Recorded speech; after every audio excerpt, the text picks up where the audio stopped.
Yo, guys, it's me, the voice of the funny Friday Night Funkin' cover guy. Surprise! I wanted to do this video mainly to branch out after hitting 42 subscribers, which is like, it's mental to me. I don't know if I can comprehend getting to 50, but anyway, I won't waste your time, like, wasting 5 minutes getting into it, like every other single bloody person on this side is like, we want content, which is why you're here. So allow me to deliver to you the case of probably one of the best Funkin' villains we may have ever gotten.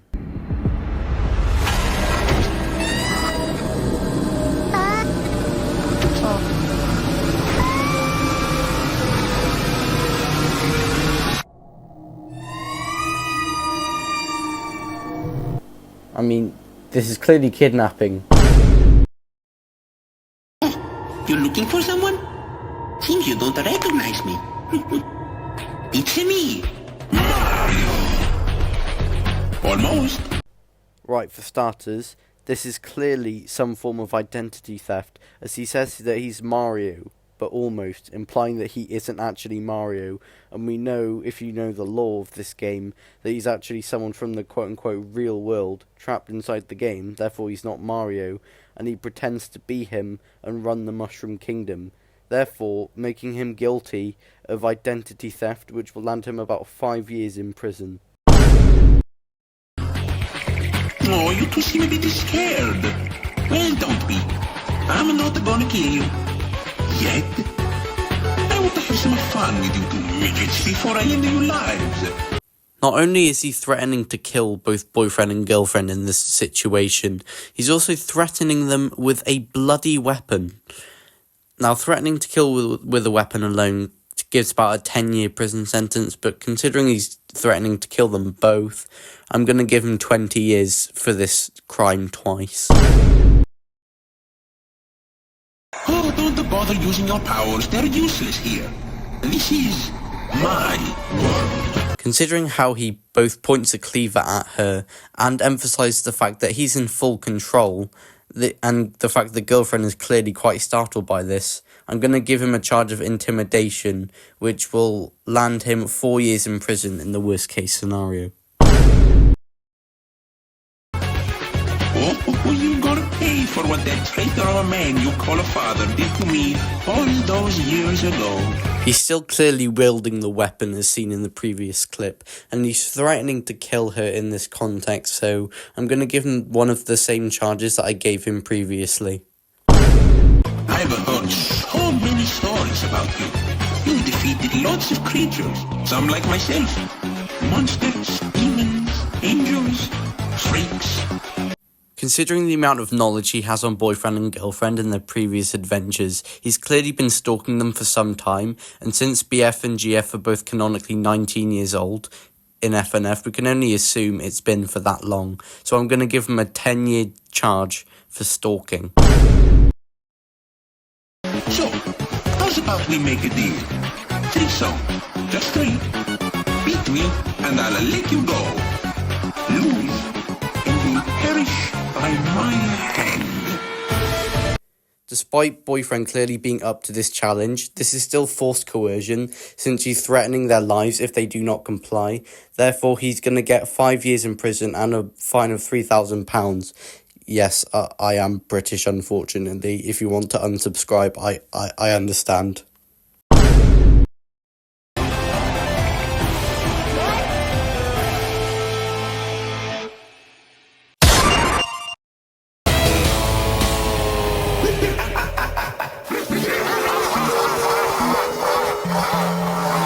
Throughout this song, it's completely clear to me that Horror Mario is attempting to murder boyfriend, and this is backed up by the blue bald screen if you fail.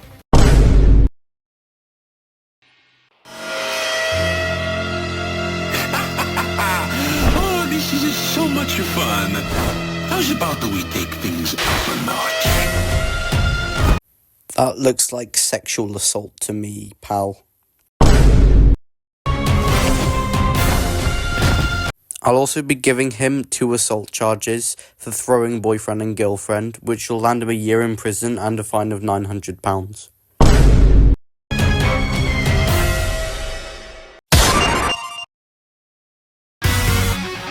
There are strong implications here that he's trying to murder both boyfriend and girlfriend, so I'm going to give him 2 charges of attempted first-degree murder.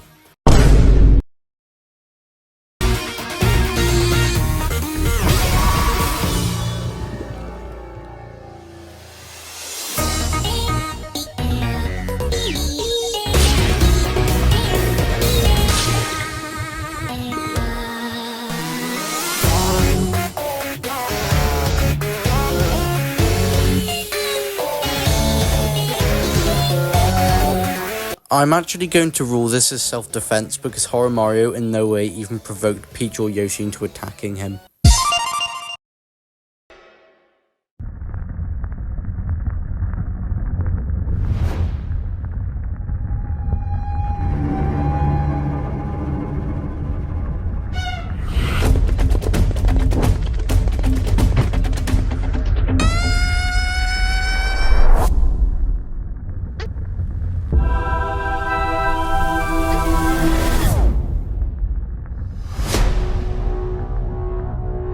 So, they found the warp star, which means, eventually, they'll stumble across the others.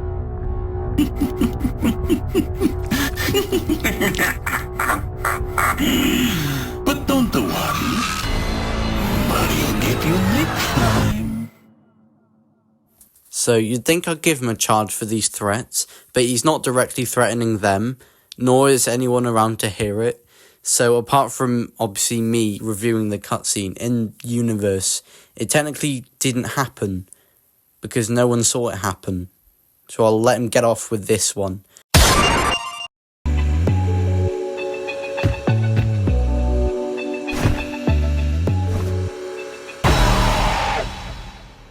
Just one more thing I wanted to real quick just clear up. Some people seem to think that Mr. L is the one that abducted Pico, but if you look closely, see the hand when it grabs him. See? Red! And I don't think Luigi would ever wear Mario's clothes. That is, of course, unless... Sometimes I put on his clothes and see how it feels. Live out my fantasies and, you know... Wait, what? Luigi, that's kind of fucking weird. Dear Mario! Yo soy Luigi, mamma mia, Luigi.exe, soy amigo de Mario Man. Anyway, moving on.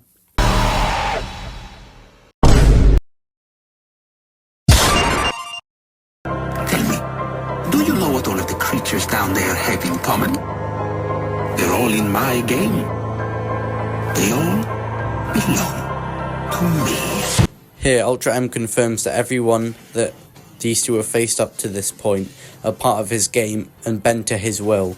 Therefore, they're all slaves to him, and mass slavery is the death penalty.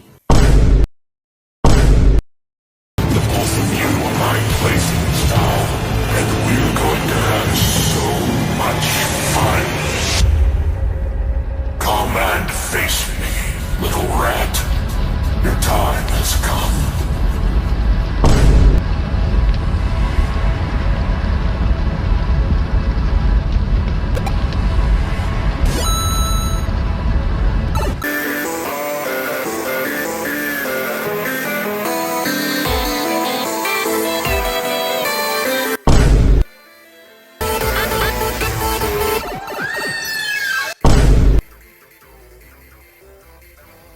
As for Omega, LG, Wa and Yosh, you may see them as villains, but in reality they have no control over what they do, since Ultra M is clearly controlling them all in some capacity. Even if not directly, they're still forced to do whatever he says with no say in the matter.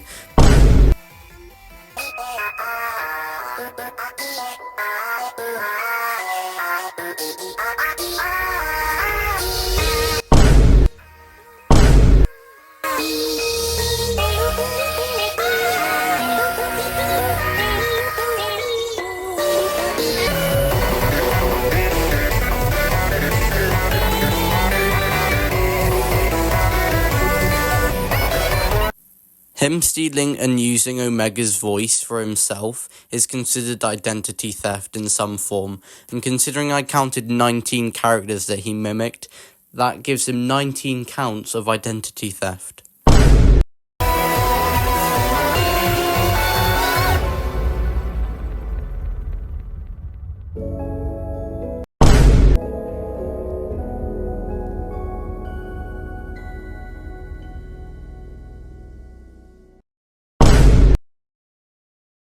And finally, Pico is clearly in severe distress over finding the mutilated corpses of both of his friends caused by Ultra M's actions.